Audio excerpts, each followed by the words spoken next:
السلام علیکم every one, کیسے ہیں آپ سب لوگ؟ آئی ہوپ آپ سب لوگ بالکل ٹھیک ہوں گے۔ تو آج میں ایک نیو ناول پڑھنے والی ہوں۔ ناول کا نام ہے راز نجات بائی زارا بنت خالد۔ اس ناول کے بارے میں میں نے بہت سنا ہے اور بہت اچھا ناول بھی ہے یہ، کیونکہ رائٹر کا لکھنے کا اسٹائل اتنا امیزنگ ہے اور آپ اتنا انگیجنگ ہے کہ آپ کو پھر بالکل دلچسپی بن جاتی ہے کہ اب آگے کیا ہونے والا ہے۔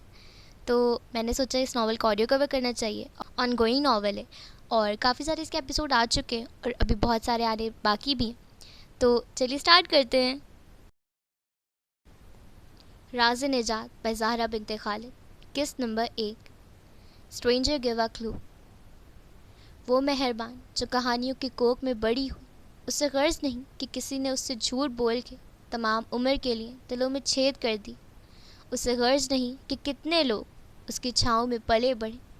اسے غرض نہیں کہ کون اس کا نام استعمال کر کے رب ذوالجلال سے حرام کو حلال کہہ کر مانگتا ہے اور سوچتا ہے کہ اس کو کچھ پتہ نہیں۔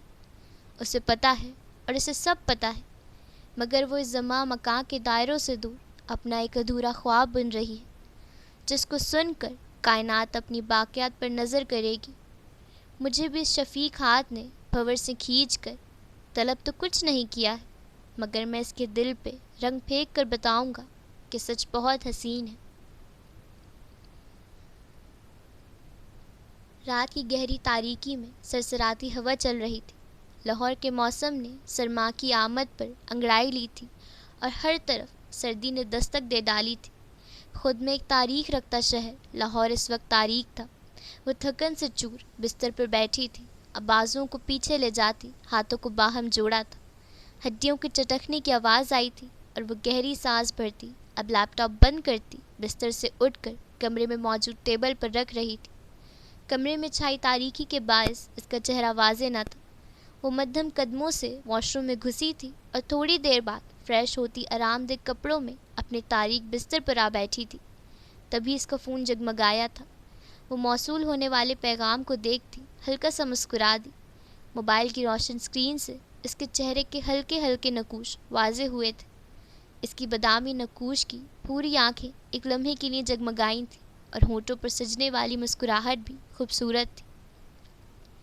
کچھ لمحوں بعد فون کال کی آواز کمرے میں ارتعاش پیدا کر رہی تھی۔ اس نے فون اٹھا کر اسپیکر پر رکھا تھا اور خود ٹیبل لیمپ جلاتی سنگار میز کے سامنے آ کھڑی ہوئی تھی۔ اب کمرہ قدرے روشن تھا، لیکن تاریکی میں خلل اس وقت ڈلا جب اس نے ہاتھ بڑھا کر سنگار میز کے ارد گرد لگے سارے بلب جلا دیے۔ فون کی آواز کمرے میں گونجنے لگی۔ امید کرتا ہوں کہ پیسے پہنچ گئے ہوں گے۔ وہ کوئی بھاری مردانہ آواز تھی۔ یہ بتانے کے لیے تو تم نے بالکل فون نہیں کیا محسن، کام بولو۔ وہ سنگھار میز سے نائٹ کریم اٹھاتی اپنے چہرے پر لگا رہی تھی۔ پوری آنکھیں، تیکھے اور سرد نقوش، سیاہ بالوں میں ایک لال رنگ کی لٹ اس کے بالوں کو پرکشش بنا رہی تھی۔ ایک اور کام ہے، دوسری جانب سے آواز ابھری تو اس کے چہرے پر طنزیہ مسکراہٹ نے گھیرا کیا۔ میں بول چکی ہوں، یہ آخری کیس تھا جو میں نے تمہارے کہنے پر حل کیا۔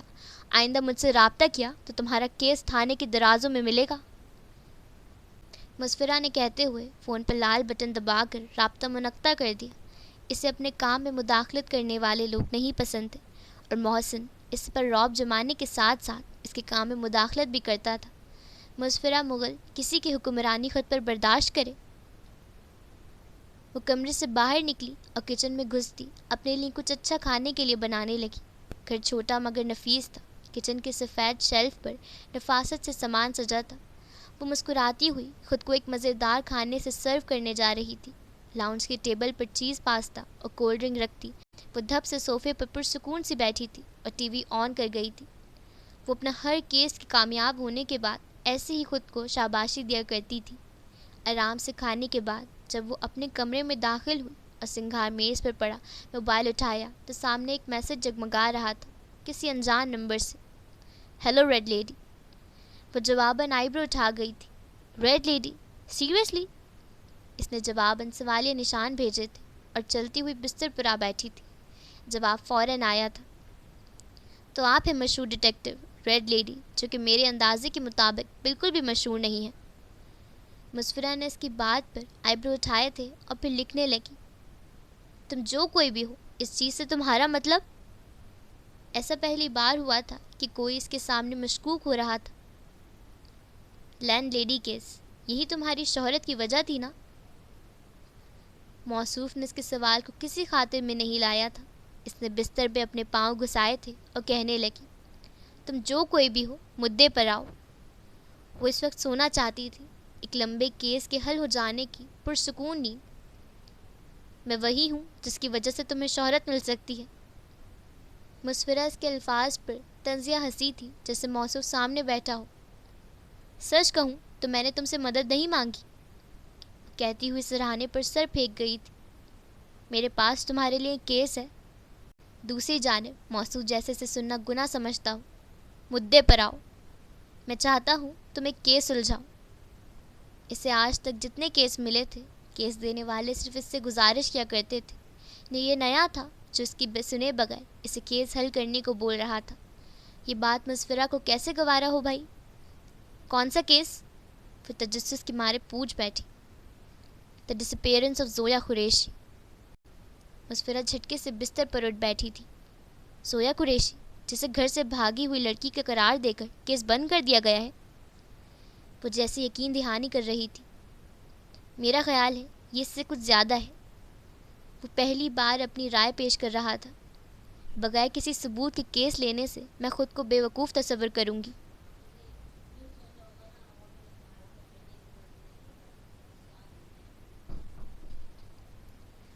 مسفرہ نے بغیر کسی تاثر کے جواب دیا تھا، ثبوت ڈھونڈنا تمہارا کام ہے مس ریڈ لیڈی۔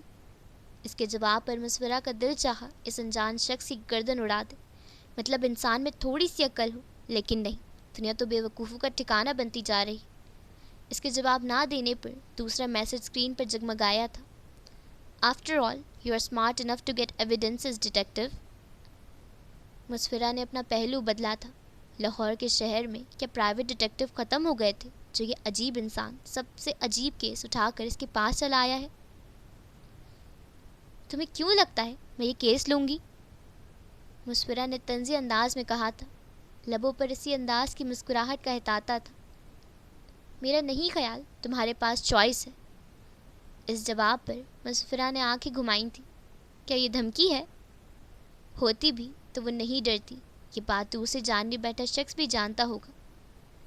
تم بالکل نہیں چاہو گی جس گھر سے تم بھاگی ہو انہیں تمہارا پتہ چلے اور تمہیں پھر سے ایک نئے شہر میں اپنی پہچان بنانی پڑے، وہ بھی ایک نئے نام سے مسفرہ مغل۔ مسفرہ کے اندر تک بجلی پیدا ہوئی تھی، اب وہ سانس ساکن کیے اس کی جانب متوجہ ہوئی تھی۔ ایک تو وہ اس کا نام بھی جانتا تھا اور دوسرا اس کی زندگی کا سب سے بڑا راز بھی۔ تم ہو کون؟ وہ کانپتے ہاتھوں سے بس اتنا ہی پوچھ پائی۔ گھر واپس جانے کے خیال سے اس کی روح تک میں سنسنی دوڑ جاتی تھی۔ وہ وہاں نہیں جائے گی، کبھی نہیں، واپس اس جہنم میں نہیں جلے گی۔ یہاں زویا کا کیس ڈسکس کیا جائے تو یہ زیادہ مناسب رہے گا۔ دوسری جانب موجود موصوف جانتا تھا وہ اپنا تیر چلا چکا ہے جو عین نشانے پر لگا ہے۔ لیکن زویا قریشی کا کیس تمہارے لیے کیوں ضروری ہے؟ وہ تجسس کے مارے پوچھ بیٹھی۔ ڈیٹیکٹیو، گھڑی کی سوئیاں آگے بڑھ رہی ہیں، میں تمہاری جگہ ہوتا تو اب تک اپنا کام شروع کر چکا ہوتا۔ مسفرہ نے بستر پر پٹک دیا فون۔ بہت سے سوالات نے اندر جنم لیا تھا۔ یہ کون ہے؟ اس کے بارے میں کیسے جانتا ہے؟ اس کے گھر والوں کے بارے میں؟ ایسا ناممکن سا کیس؟ کیا شہر لاہور کے سارے پرائیویٹ ڈیٹیکٹیو مر گئے ہیں؟ وہ ذہن چھٹک کر سرسرانے پر پھینک گئی۔ وہ آج سونا چاہتی تھی، کئی راتوں کے بعد آج وہ زیادہ سوئے گی۔ کھڑکی پر لہراتے پردوں کو اوٹ میں چھپا چاند خاموشی سے اسے نیند کی وادیوں میں اترتا دیکھ رہا تھا۔ وقت کی سوئیاں دھیرے دھیرے آگے بڑھ رہی تھیں اور سورج کی روشنی کا انتظار کرتی رات سرکنے لگی تھی۔ وہ ایک لمبی سانس بھرتا اپنے کیبن میں داخل ہوا تھا۔ گلے سے اسٹیتھوسکوپ نکال کر سامنے ٹیبل پر رکھتا سفید کوٹ کے بٹن کھول گیا تھا۔ بستر پر گرنے کے انداز میں بیٹھتا وہ کرسی کی پشت سے ٹیک لگا گیا تھا۔ ایک لمبے دن کے بعد اب وہ تھک ہار کر سکون سے بیٹھا تھا۔ سکون کی سانس بھرتا وہ گاڑی کی چابی اٹھاتا ہوا باہر کی جانب چل دیا۔ کیبن سے پارکنگ تک کے راستے پر بہت سے لوگوں نے اسے سلام کیا تھا، جسے اس نے سر کے خم سے موصول کیا اور مسکرا کر چل دیا۔ نیوی بلو کلر کے اسکرب پر انگریزی حرف میں ڈاکٹر براق مرزا لکھا ہوا تھا۔ اس کی چال مردانہ وجاہت کا منہ بولتا ثبوت تھی۔ سیاہ رنگ آنکھیں کچھ عجیب سی تھی، گال میں پڑا ڈمپل مسکرانے پر واضح ہوا تھا۔ وہ اپنی مردانہ وجاہت سے بھرپور چال چلتا ہوا گاڑی میں آ بیٹھا تھا اور سفید کوٹ اتار کر فرنٹ سیٹ پر اچھالا تھا۔ وہ شہر خوشاب ایک غیر معروف ہسپتال تھا جہاں مریض کی تعداد نہ کم تھی نہ زیادہ۔ اس سے پہلے کہ وہ گاڑی چلاتا اس کے شیشے پر دستک ہوئی تھی۔ اس نے کالے رنگ کے شیشوں کے پار دیکھا تھا جہاں وہ مسکراتے ہوئے کھڑی تھی، اسی نرم اور پیاری مسکراہٹ سے جس کی شخصیت کا حصہ تھی۔ براق کے چہرے کے زوائے بگڑے تھے، لیکن اس نے شیشہ نیچے کرتے ہوئے چہرے پر مسکراہٹ سجائی تھی۔ جی ڈاکٹر فریال، خیریت؟ آپ واپس جا رہے ہیں ڈاکٹر براق؟ فریال کے پوچھنے پر اس کا دل چاہا وہ اپنا سر پیٹ لے۔ جی، گاڑی میں اسی نیت سے بیٹھا تھا، اس نے مسکراہٹ کو مزید بڑا کرتے ہوئے کہا تھا۔ فریال کی نظر اس کے ڈمپل سے ہوتے ہوئے اس کے سیاہ رنگ آنکھوں پر گئی تھی۔ وہ الگ سی تھی، کچھ عجیب سی۔ فریال انہی میں کھونے کی کوشش کرتی تھی، لیکن براق مرزا اسے موقع نہیں دیا کرتا تھا اور اپنی نظریں پھیر لیا کرتا تھا۔ کہ تم مجھے گھر ڈراپ کر سکتے ہو؟ ایکچولی میری گاڑی خراب ہو گئی ہے۔ فریال کے ساتھ ساتھ براق بھی جانتا تھا کہ یہ صرف اس کے ساتھ وقت گزارنے کا طریقہ ہے، لیکن وہ کچھ نہ بولا۔ وہ اس کی کولیگ تھی، اسے اتنی فیور دینی پڑے گی۔ جی آ جائیں، اس نے کہتے ہوئے شیشہ دوبارہ چڑھا لیا۔ فریال اپنی خوبصورت چال چلتی ہوئی دوسری جانب کا دروازہ کھولتی اندر بیٹھنے سے پہلے اس کا سفید کوٹ اٹھا کر اپنی گود میں رکھنا نہیں بھولی تھی۔ اس نے پرپل کلر کا اسکرب پہنا ہوا تھا جس پر ڈاکٹر فریال لکھا ہوا تھا۔ سفید کوٹ ایک بازو پر ڈال رکھا تھا، جس کے ساتھ ہی اس نے اسی ہاتھ میں اسٹیتھوسکوپ پکڑا ہوا تھا، جبکہ دوسرے ہاتھ میں اس کا پرس تھا۔ اب وہ نفاست سے گاڑی میں بیٹھتی دونوں کوٹ گاڑی کی پچھلی سیٹ پر جا رکھی تھی۔ براق نے گاڑی چلا دی تھی۔ کیسا رہا آپ کا آپریشن ڈے؟ فریال نے اپنی نرم مسکراہٹ کے ساتھ بات کا آغاز کیا تھا۔ ہمیشہ کی طرح اچھا، لیکن تھکا دینے والا۔ براق کے جواب پر وہ مسکرا دی۔ میرا بھی کچھ ایسا ہی تھا، میرے خیال سے ہر ڈاکٹر کا ایسا ہی ہوتا ہے۔ وہ مسکرا رہی تھی، یا شاید مسکراہٹ اس کی خاصیت تھی۔ براق کی پوری توجہ سڑک پر تھی۔ کچھ دیر کی ہلکی پھلکی باتوں کے بعد وہ کہنے لگی، مجھے تمہاری سیاہ آنکھیں بہت پسند ہے براق، کچھ الگ ہے باقی سب سیاہ آنکھوں سے۔ فریال نے مسکرا کر ہلکے پھلکے انداز میں کہا تھا۔ گاڑی میں یکدم خاموشی چھا گئی تھی۔ براق نے ایک نظر اسے دیکھا تھا اور پھر ایک گھر کے سامنے گاڑی روک دی تھی۔ اس نے جواباً کچھ نہیں بولا تھا۔ صبح ملتے ہیں۔ فریال نے مسکرا کر گاڑی کے بیک سیٹ سے اپنا کوٹ اٹھایا تھا اور اپنا پرس سنبھالتی باہر نکل گئی تھی۔ خدا حافظ، براق نے ہلکا سا مسکرا کر جواب کن کہا تھا۔ فریال مسکرا کر سر ہلاتی اندر چلی گئی تھی اور اس نے اپنی گاڑی زن سے بھگا دی تھی۔ اپنے گھر پہنچنے پر وہ لاک کھولتا اندر داخل ہوا تھا۔ یہ ایک چھوٹا سا اپارٹمنٹ تھا اور فریج کھول کر جھکا ہی تھا کہ کوئی کچن میں داخل ہوا۔ براق بڑے بغیر کہنے لگا، تمہیں بولا تھا ادھر مت آنا، پوچھ کر نہیں آنا ڈاکٹر صاحب۔ حماس نے اسے کھینچ کر گلے لگایا تھا۔ اس کا خونی بھائی تھا، اس سے پوچھے بغیر اس کے گھر کے آنے کی اجازت رکھتا تھا۔ حماس یار، یہ چپکا مت کر، تجھے پتہ ہے مجھے یہ چپکا چپکی زہر لگتی ہے۔ براق اسے دور کرتے ہوئے بولا تھا، جو کھینچ کر اسے دوبارہ گلے لگا چکا تھا۔ آئی لو یو شہزادے۔ حماس اس سے الگ ہوتا ہوا اس کے چہرے کے ہاتھوں کے پیالے میں بھرتا اس کے ماتھے پر بوسہ دے چکا تھا۔ وہ اچھے سے جانتا تھا کہ براق کو یہ حرکتیں بہت بری لگتی ہیں، اسی لیے تو وہ کر رہا تھا۔ وہ بھائی ہی کیا جو آپ کی ناپسندیدہ چیزوں کو جان بوجھ کر آپ پر لاگو نہ کرے۔ براق نے اسے ایک جھٹکے سے پیچھے دھکیلا تھا۔ واللہ حماس، تیرا قتل مجھ پر 6 بار واجب ہو چکا ہے۔ اس کی بات سنتا حماس زور سے ہنس دیا تھا اور مزید اسے تنگ کرنے کا ارادہ ترک کرتا صوفے پر جا بیٹھا تھا۔ براق نے آنکھیں گھما کر اسے دیکھا تھا اور جھک کر فریج میں سے ٹھنڈے پانی کی بوتل گٹکی تھی۔ اتنی سردی میں بھی ٹھنڈا پانی ڈاکٹر صاحب؟ حماس نے اپنی سبز آنکھوں سے اسے دیکھتے ہوئے بولا تھا۔ اس کی آنکھیں اس کی خوبصورتی کی وجہ تھی۔ وہ ویسے بھی ایک 26 سالہ بھرپور مرد تھا، لیکن اس کی آنکھیں اس کو بے انتہا پرکشش بناتی تھیں۔ وہ براق کا واحد خونی رشتہ تھا جو اس دنیا میں موجود تھا۔ اندر جب شعلے بھڑک رہے ہوں تو ٹھنڈا پانی بھی ان شعلوں کو بجھانے میں ناکام ہوتا ہے، اس نے سرد لہجے میں کہا تھا۔ بھائی یار، ڈائلاگ بعد میں مارنا، بھوک لگی ہے، کچھ بنا دیں؟ میں ابھی تھکا ہوا آیا ہوں ڈیوٹی سے۔ حماد کی بات پر اس نے گھورتے ہوئے بولا تھا، جس پر حماس کا کہکا لاؤنج میں گونجا تھا۔ لاؤنج کی ایک طرف اوپن کچن تھا جہاں براق کھڑا اپنے نمونے بھائی کو دیکھ رہا تھا۔ خدارا بھائی، ایسے مت کہیں جیسے میں جانتا نہیں کہ آپ وہاں صرف ٹائم پاس کرنے جاتے ہیں۔ حماس نے صوفے پر اپنے پاؤں پھیلائے تھے۔ براق نے وہیں سے بوتل کا ڈھکن اس کی طرف پھینکا تھا جسے وہ مزے سے کیچ کرتا، شوز اتار کر دوبارہ اسی پوزیشن میں براجمان ہوا تھا۔ دیواروں کے بھی کان ہوتے ہیں حماس مرزا، اس نے باور کرواتے لہجے میں بولا تھا، اور پھر اوپر اپنے کمرے کی جانب بڑھ گیا۔ وہ اپارٹمنٹ چاہے چھوٹا تھا لیکن اتنا نفیس تھا کہ دل مو لینے والا تھا۔ اس کی گرے رنگ کی دیواریں اس کی خوبصورتی کا منہ بولتا ثبوت تھی۔ کچھ دیر بعد وہ سیاہ شرٹ کے ساتھ سیاہ ٹراؤزر پہنے سیڑھیاں اترتا دکھائی دے رہا تھا۔ کچھ بدلا تھا اس میں، اس کے چہرے میں۔ آنکھیں، اب اس کی آنکھیں گرے رنگ کی تھیں۔ وہ تو ویسا ہی تھا، ماتھے پر بکھرے گیلے بال اسے پرکشش بنا رہے تھے۔ کیا کھاؤ گے؟ وہ کچن میں داخل ہوتے ہوئے بولا تھا۔ لاؤنج میں صوفے پر لیٹے حماس نے موبائل ایک طرف رکھا تھا اور چمکتی آنکھوں سے کہنے لگا، چیز پاستا۔ حماس کی بات پر وہ سر ہلا گیا۔ اس کے لیے چیز پاستا بنانا تھا۔ وہ اب خود کے لیے کچھ اچھا اور صحت مند کھانا بناتے ہوئے آدھے گھنٹے بعد کچن میں موجود ٹیبل پر کھانا لگا رہا تھا۔ ٹیبل سیٹ کرنے کے بعد حماس کو ہاتھ دھونے کا بولتا، خود بھی چیزیں سمیٹتا ٹیبل پر آ بیٹھا۔ حماس کے آنے پر وہ کھانے کی طرف ہاتھ بڑھا گیا۔ اف بھائی، دل کرتا ہے آپ کے ہاتھ چوموں، حماس نے کہتے ہوئے معصومیت سے اسے دیکھا تھا، جس کے گھنگریالے بال اس کے ماتھے پر بکھرے ہوئے تھے اور اب سوکھ چکے تھے۔ اس نے منہ کو جاتے کانٹے کو روکا تھا اور نوالا منہ میں رکھتا کانٹا اس کے آگے کیا تھا۔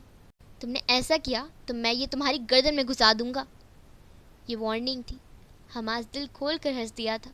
جتنا براق کو چڑ تھی کسی کے چھونے سے، اتنا ہی حماس کو اسے تنگ کرنے میں مزہ آتا تھا۔ بھابھی لے آئیں، یہ کام نہیں کرنے پڑیں گے۔ براق جب برتن دھونے کے لیے سنک کی طرف بڑھا تو پیچھے سے حماس کی آواز پر وہ پلٹا تھا۔ بیوی برتن دھونے کے لیے نہیں ہوتی حماس مرزا، اس نے آئیبرو اٹھا کر سرد لہجے میں کہا تھا۔ ایک تو حماس اس کے بدلتو لہجوں کا ابھی تک عادی نہیں ہوا تھا، اس لیے خاموشی سے دانت نکالتا وہاں سے نکل گیا تھا۔ وہ کام سے فارغ ہو کر اپنے کمرے میں آتا لیپ ٹاپ کھول کر بیٹھا تھا اور اسی پر مصروف ہو گیا تھا۔ اندھیر کمرے میں لیپ ٹاپ کی اسکرین اس کی خوبصورت آنکھوں کو مزید بہتر بنا رہی تھی۔ وہ پوری طرح اپنے کام میں مگن تھا اور پھر آہستہ آہستہ رات نے پر بچھانے شروع کر دیے۔ صبح کے سورج نے پوری زمین کو روشنی بخش کر ہر روز کی طرح اپنا احسان کیا تھا۔ پردے کی اوٹ سے آتی روشنی پر وہ کسمسائی تھی۔ فون کی بیپ پورے سنسان کمرے کے سکوت میں خلل ڈال رہی تھی۔ وہ آنکھیں مسلتے غصے سے اٹھی تھی اور فون اٹھایا تھا۔ کس کو موت کو دعوت دینی ہے؟ وہ اپنی خمار بھری آواز میں غصہ سموتی بولی تھی۔ دوسری جانب موجود موصف کی سانسیں کچھ لمحوں کے لیے تھمی تھی، پھر خود کے تسلسل کو ٹھیک رکھتے وہ بغیر کچھ کہے فون کاٹ گیا تھا۔ مسفرہ نے حیرت سے فون کو گھورا تھا۔ آنے والے کا نمبر غیر شناسا تھا۔ کچھ سیکنڈز بعد میسج اسی نمبر سے موصول ہوا تو مسفرہ کو اندازہ ہوا کہ یہ کل رات والا شخص ہی ہے۔ اس نے میسج کھولا تھا، good morning detector, parcel will be arrived soon. مسفرہ نے اوکے کا میسج لکھ کر وہ انجان نمبر سیو کیا تھا، ویئرڈو کے نام سے۔ وہ بالکل بھی یہ پوچھ کر اپنا وقت ضائع نہیں کرنا چاہتی تھی کہ اسے اس کے گھر کا پتہ کیسے ملا اور فلاں فلاں، کیونکہ جو شخص اس کی زندگی کا سب سے بڑا راز جانتا ہوگا وہ ظاہر سی بات ہے سب کچھ جانتا ہوگا۔ وہ فریش ہو کر ٹی شرٹ پہ ہوڈی پہن گئی تھی اور نیچے کھلا ٹراؤزر تھا۔ ابھی وہ ناشتے سے فارغ ہوئی تھی کہ اس کی ڈور بیل بجی تھی۔ وہ برتن کچن میں رکھتی باہر کی جانب لپکی تھی، لیکن وہاں کوئی نہیں تھا۔ دروازے کے سامنے ایک ڈبہ پڑا تھا جس پر سفید چٹ لگی تھی۔ مسفرہ نے جھک کر چٹ پر لکھے الفاظ پڑھے تھے، مسفرہ مغل۔ مسفرہ نے وہ چٹ اتاری اور اسے ٹکڑے ٹکڑے کرتی وہیں پھینک کر ڈبہ پکڑے اندر لے آئی تھی۔ جب اس نے ڈبہ کھولا تو اس میں کچھ کاغذات تھے۔ اس نے ایک فائل کھولی تو زویا قریشی کی کچھ چیزیں اس پر لکھی تھیں. وہ پڑھنا شروع ہوئی. نام زویا قریشی. عمر 18 سال. تاریخ پیدائش 14 جولائی 2004. رابطہ نمبر. غائب ہونے کا دن 31 دسمبر 2022. آخری بار دیکھنے والا زویا کا والد قریشی. والد کا بیان. گمشدگی کی رات وہ اپنی دوست مشک کو ملنے گئی تھی. فیملی. والد قریشی علی. والدہ مسز قریشی. بھائی عزیز قریشی. مزید تفصیل. زویا گمشدگی کی رات جب گھر سے مشک کے گھر جانے کے لیے نکلی تھی تو رات 8 بجے کا وقت تھا اور اس نے سیاہ جینس کے ساتھ سیاہ فراک پہن رکھا تھا.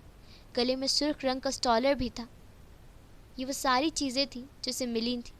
اس کے ساتھ ایک اسٹوڈنٹ کارڈ بھی تھا پارسل کے اندر موجود تھا اور ساتھ ہی ساتھ زویا کی 6-7 تصاویر. کچھ تصاویر مزید تھیں اس کی فیملی فوٹوز اور دوستوں کے ساتھ. مسفرہ نے ناپسندیدگی میں سر ہلایا تھا تبھی میسیج کی بیپ سنائی دی تھی. میرا خیال ہے پارسل پہنچ چکا ہے. اس کا میسیج پڑھ کر مسفرہ نے بے ساری میں اپنی آنکھیں گھمائی تھیں. مجھے یہ چیزیں کہیں سے بھی مل جاتی. اس کا لہجہ تھکا سا تھا جیسے اسے اس بے جان کیس میں دلچسپی محسوس نہ ہو رہی ہو. ابھی کیس شروع بھی نہیں ہوا اور ڈیٹیکٹیو ہمت ہار چکی ہیں. اس کا اگلا میسیج پڑھ کر مسفرہ نے ایک بار پھر آنکھیں گھمائی تھیں. بے شکریہ بکواس کا.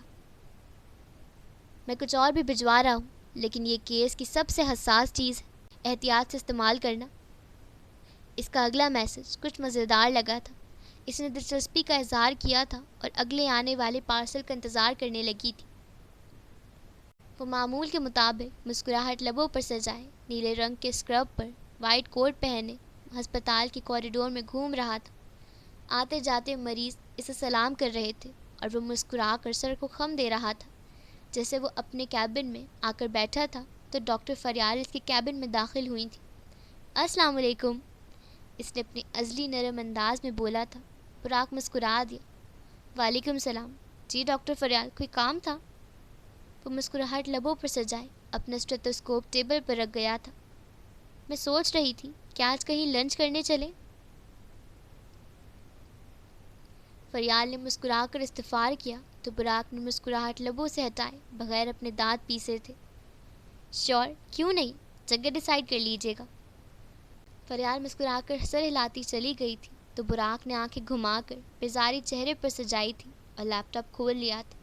پھر ہسپتال کا راؤنڈ لیتا مریضوں کو دیکھتا واپس اپنے کیبن میں آ بیٹھا تھا.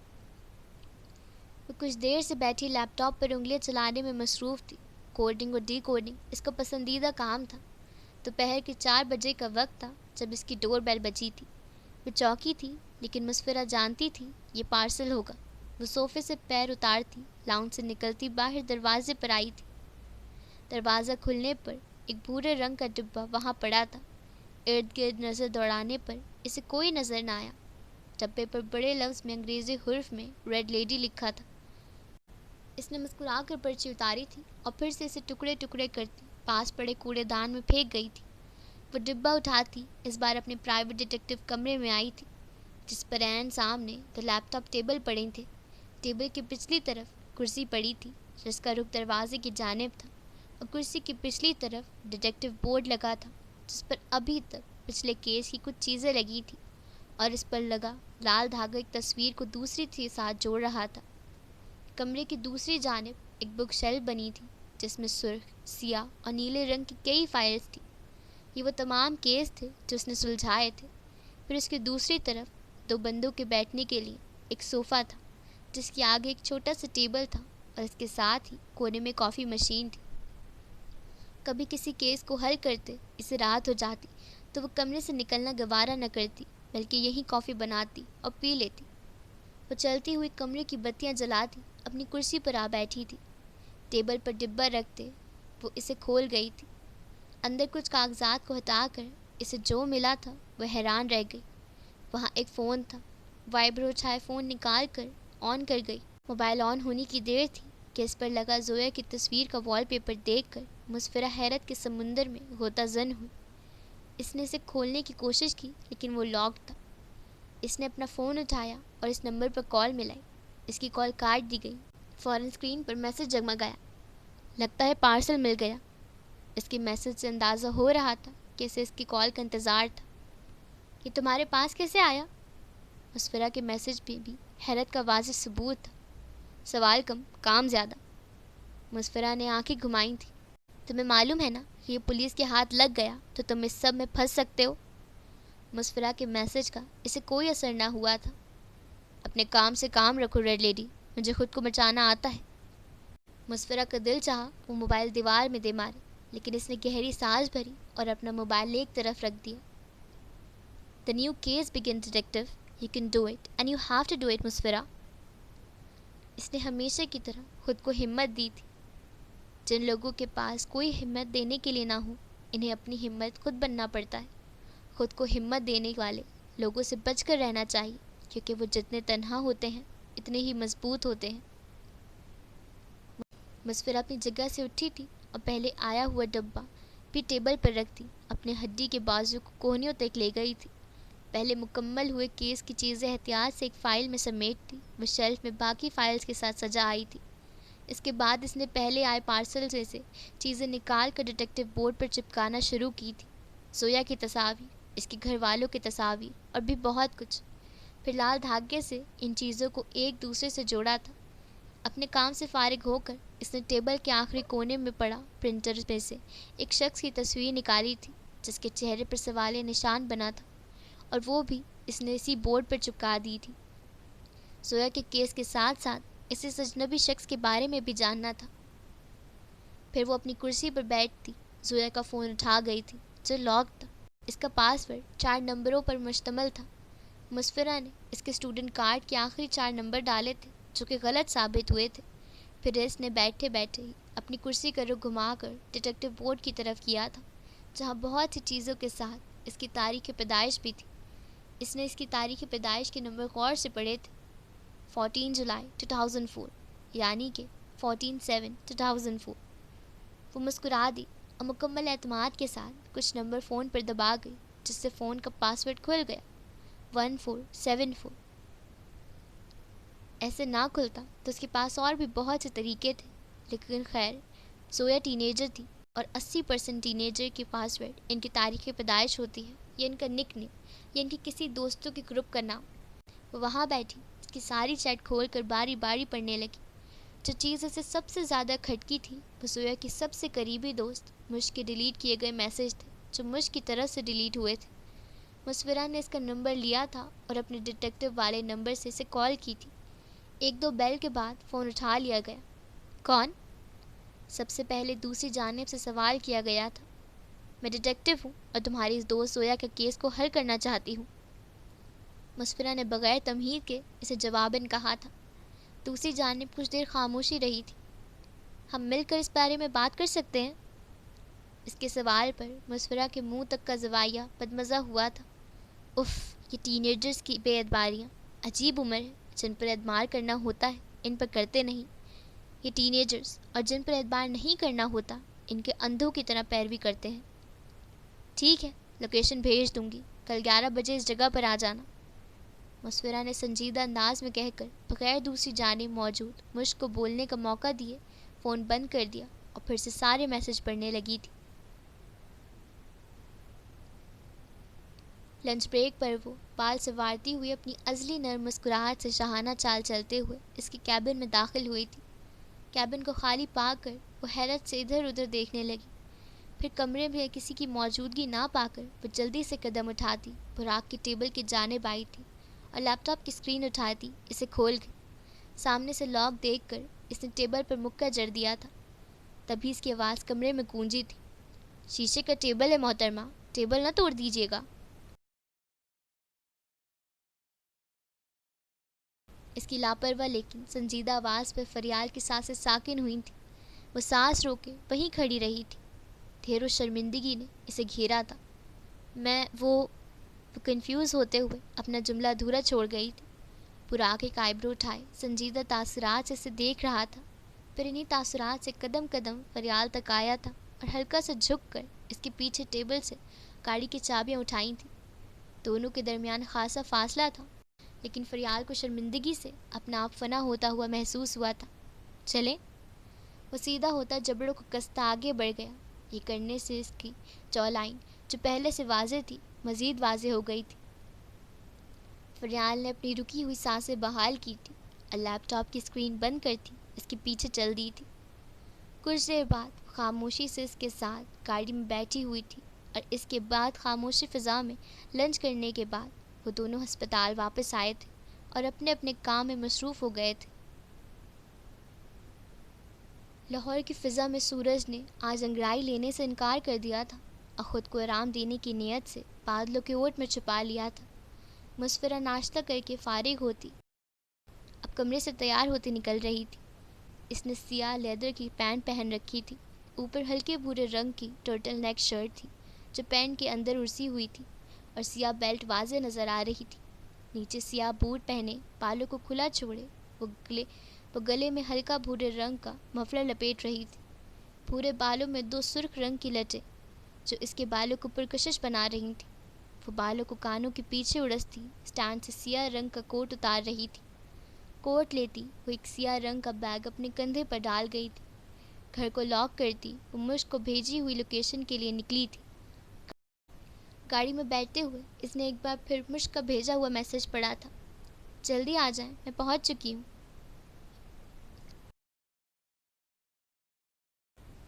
گاڑی سڑک پر دوڑاتی وہ بہت کچھ سوچنے میں مصروف تھی۔ کچھ دیر بعد وہ ریسٹورنٹ میں داخل ہوئی تو ایک کونے میں مشک بیٹھی تھی۔ وہ پہلے سے اسے دیکھ چکی تھی۔ پہلے باکس میں زویا کی اس کے دوستوں کے ساتھ گروپ فوٹوز دیکھ چکی تھی۔ اس کے علاوہ کل زویا کے موبائل میں بھی اس کی تصاویر دیکھ لی تھیں۔ مسفرہ نے دور سے ہی اسے سر تا پاؤں دیکھا تھا۔ وہ بلو کھلی جینس کے ساتھ پنک کلر کا شارٹ کھلا سا کرتا پہنے ہوئے تھی، بالوں کو ڈھیلی پونی میں باندھا ہوا تھا جس میں سے کچھ آوارہ لٹیں اس کے چہرے کا طواف کر رہی تھیں۔ چہرے پر موجود چشمہ اور ہاتھ میں پکڑی کتاب سے ہی معلوم ہو رہا تھا وہ ایک پڑھنے والی بچی ہے۔ نظروں ہی میں چلتے چلتے اسے جج کرتے ہوئے وہ ٹیبل پر ہاتھ مارتی اس کی توجہ حاصل کر چکی تھی۔ وہ فوراً سے کتاب رکھ کر سیدھی ہوئی تھی۔ مسفرہ ٹیبل پر بیگ رکھتی صوفے پر آرام سے بیٹھی تھی۔ ویٹر کو اشارہ کرتے بلایا تھا، "یو وانٹ سم تھنگ؟" مسفرہ کی سنجیدہ آواز پر وہ سیدھی ہوتی نفی میں سر ہلا گئی۔ "کافی پیتی ہو؟" اس کی کتاب پڑھنے سے وہ اندازہ لگا چکی تھی کہ وہ کافی بھی زیادہ پسند کرتی ہوگی۔ "جی۔" اس بار اس نے معصومیت سے اس بات میں سر ہلایا تھا۔ مسفرہ نے اپنے لیے بلیک کافی منگوائی اور اس کے لیے دوسری نارمل کافی منگوائی تھی۔ "میرا نام جاننا ضروری نہیں ہے، تمہارا نام میں جانتی ہوں، مشک عالمگیر۔" مسفرہ کا لہجہ تو ٹوک تھا جس کی وجہ سے مشک اس کے رعب میں آ گئی تھی۔ ویسے بھی ایک ڈری سہمی فریشر تھی۔ "پولیس نے تو کیس بند کر دیا تھا۔" اپنا گلا کھنکارتی وہ بولی تھی۔ مسفرہ دور سے آتے ویٹر کو دیکھ کر خاموش رہی۔ جب وہ ٹیبل پر کافی کے دونوں مگ رکھ گیا تو وہ گویا ہوئی۔ "میرا نہیں خیال وہ گھر سے بھاگی ہے۔" اس نے اپنا بلیک کافی کا مگ لبوں سے لگایا تھا۔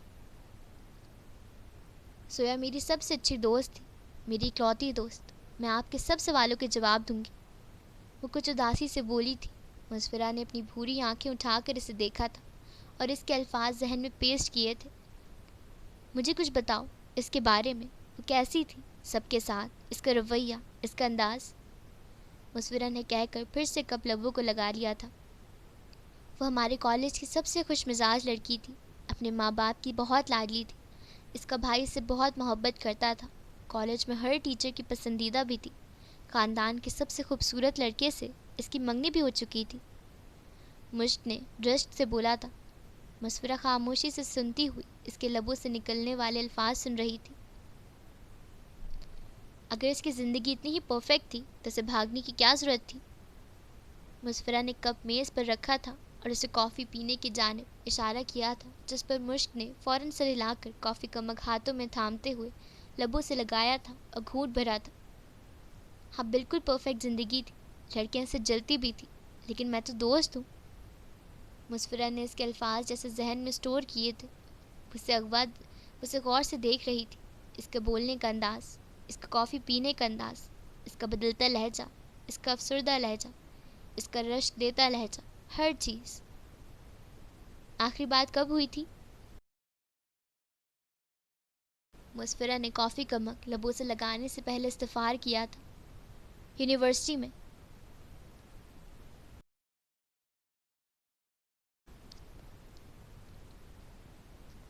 اس نے بلا تعامل جواب دیا تھا، یوں کہ وہ منتظر ہو سوال کی۔ اپنی گمشدگی کے رات وہ کہاں گئی تھی؟ اس نے جواب نیا سوال داغا تھا۔ آپ کو نہیں معلوم؟ وہ اس رات نیو ایئر پارٹی پر گئی تھی۔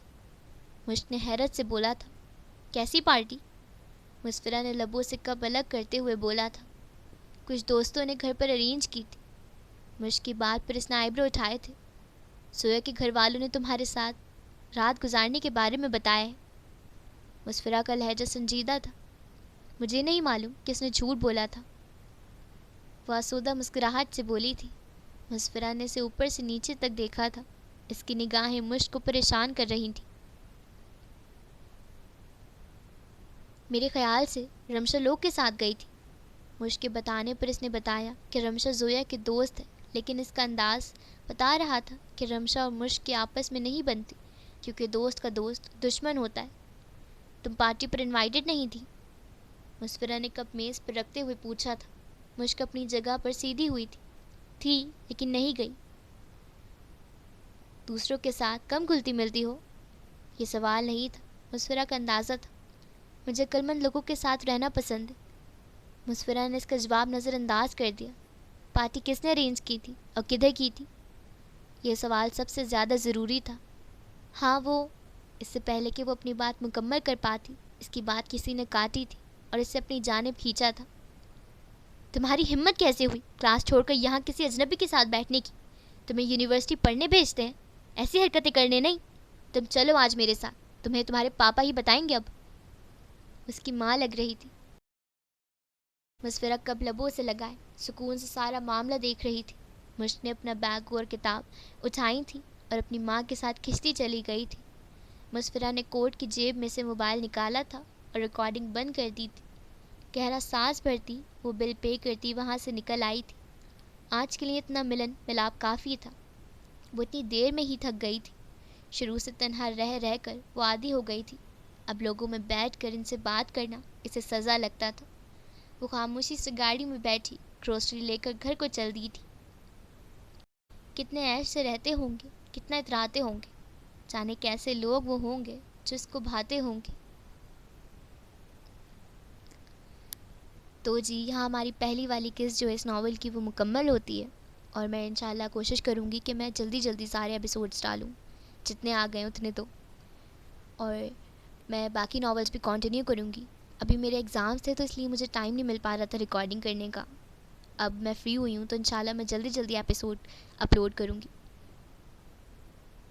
آپ لوگ بھی چینل کو سبسکرائب کر دیں اور ویڈیو کو لائک شیئر کر دیں۔ Thank you. اللہ حافظ۔